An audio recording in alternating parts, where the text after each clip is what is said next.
ஷே ஏப்பா முனியப்பன் மயாண்டி மாடன் கணக்கு கொடுக்கம்பா. இது பெரிய கணக்காப்பா. ஏப்பா நெத்தியில் எங்கள் அப்பா எழுதிட்டாரப்பா. மாடன் பேசுகிறேன்ப்பா, முனியப்பன் பேசுகிறேன்ப்பா. எங்கள் அண்ணன் மானிட பிறவிக்கு நெத்தியில் எழுதிட்டார், ஆணுக்கும் பெண்ணுக்கும். சரியா? இப்போ நான் நெத்தியை தான் பார்க்கணும், நான் பார்க்கணும். எவன் நெத்தியில் என்ன எழுதிக்கோ அந்த நேரம் அடித்து முடிக்கணும்பா. மாயாண்டி மாடன் நானும் கணக்கு எனக்கு எங்கிட்ட அனுப்புதாரோ எவன் நெத்தியில் எழுதிருக்குன்னு பார்க்கணும். எழுதிருந்தா அப்படியே ஜோலியை முடிச்சிடுவேன், இல்லை எப்படி எங்கே தள்ளணுமோ தள்ளிடுவேன். உன்கிட்ட கொடுக்கணும்ல, நீ பார்வையில் முழிச்சிரு, உன்னை கூப்பிடுவோம், பார்வையில் பார்த்துரு. பார்வை பார்த்த உடனே சாஞ்சிருவா. நாங்கள் கணக்கை முடிச்சிருவோம், அவனுடைய கதையை முடிச்சிருவோம், குடும்பமே கதையை முடிச்சிருவோம். இதுதான் கணக்கு. அதை காட்டுக்கோப்பா.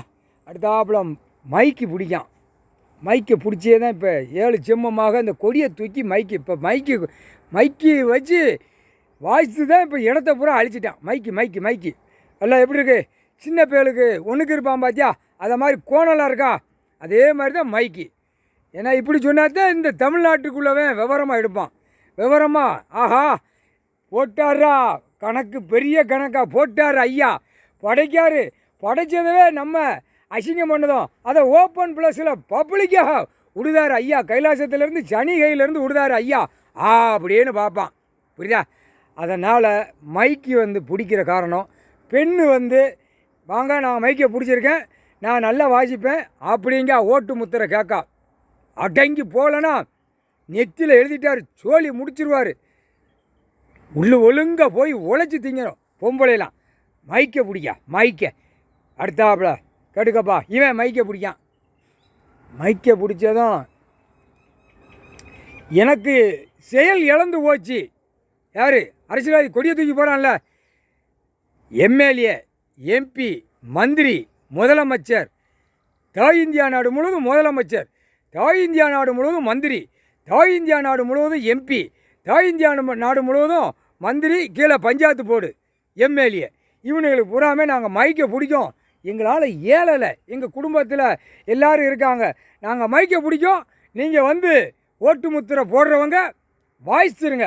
எங்களுக்கு நிறையா கொட்டுன்னு காகித பேப்பர் வீட்டில் அடைஞ்சி வச்சுக்கிட்டே இருப்போம், நாங்கள் அந்த சந்தோஷமாக இருப்போம்ங்க. அப்போ அசிங்கத்தனமாக செய்தான், அகம்பாசம் செய்தான். இதுதான் கணக்கு. விட்டாச்சு கணக்கு. இந்த கணக்கு அவனுக்கே திருப்பி போகும். எல்லாம் அவனுக்கு எழுதிட்டார். எம்பிக்கு எழுதிட்டார் நெத்தியில், மந்திரிக்கு எழுதிட்டார், முதலமைச்சர், தாய் இந்தியா நாடு முழுவதும் முதலமைச்சருக்கு நெத்தியில் எழுதிட்டார். மைக்கை பிடிடா, அது தன்னால் உனக்கே பிடிச்சி வாசிக்கும்டா அப்படின்ட்டார். கீழே பஞ்சாயத்து போர்ட்டிலேருந்து வார்டில் வரைக்கும் மைக்கை பிடிச்சி வாசிக்கிறவனுக்கு இதுதான். எல்லா மேடைகள்லையும் எங்கெங்கே மைக்கை பிடிச்சி வாசிக்கானோ அழகாக ஓட்டு முத்திரை போடுவான்ல ஆண், அவன் இதை வச்சு அவன் வாசிப்பான். அதனால் அவன் எல்லா இடத்துலையும் அவனே திருப்பி பார்த்துட்டு போயிடுவான். நம்ம இதை பிடிச்சி வாசிக்கான், நம்ம இதை பிடிச்சி வாசிக்கான் அப்படின்னு இவன் சொல்லுவான். அடுத்தாப்புல பெண்ணு வாசிக்கும், இவன் நம்ம இதை பிடிச்சி தான் வாசிக்கா, இவன் நம்ம இதை பிடிச்சி வாசிக்கா, நமக்கு ஓட்டு கேட்கா, முத்திரை கேட்கா, நம்ம இதை பிடிச்சி வாசிக்கா, நம்ம இதை பிடிச்சி வாசிக்கா. புரிஞ்சிக்கப்பா, கணக்கு போட்ட கணக்கு தப்பக்கூடாது. பிடிச்சி வாசிக்கிற வாங்கி நெத்தியில் எழுதிட்டார். அடித்து துவைச்சி விட்றாப்பா, முக்கால்